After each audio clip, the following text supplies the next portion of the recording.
কর্মী সভা সফল হয়, এই সফল দিক থেকে আমরা সবাই একত্রিত ঘোষণা করতেছি এবং যাতে ভবিষ্যতে ভালো একটা কমিটি আমাদের উপহার দিতে পারে, সবাইকে নিয়ে আমরা একসাথে কাজ করতে পারি।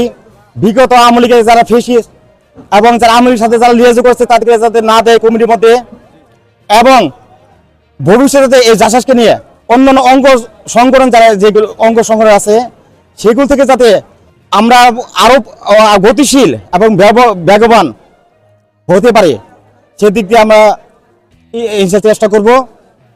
এবং কি দেশটা তার সামনে যে আসতেছে নির্বাচনে যে রোডম্যাপ, একত্রিশবার যে রোডম্যাপ আমাদের, এই রোডম্যাপ যাতে আমরা তার নির্দেশন যে পালন করতে পারি। নির্বাচন আমরা সামনে দুদিন, আসলে সুদিন অনেকে বলে সুদিন না, এখানে আমাদের অনেক ত্যাগ তিতিক্ষা অতিক্রম করতে হবে এবং কি নির্বাচনে যাতে সফলতা অর্জন করতে পারি মাঠে ময়দানে আমাকে একসাথে কাজ করতে হবে।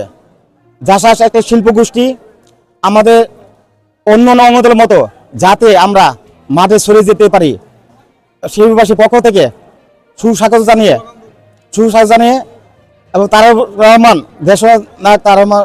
হাতে যাতে শক্তিশালী করতে পারি সেই আশাবাদ ব্যক্ত করে আমি বক্তব্য শেষ করছি। আসসালামু আলাইকুম। শুভেচ্ছা।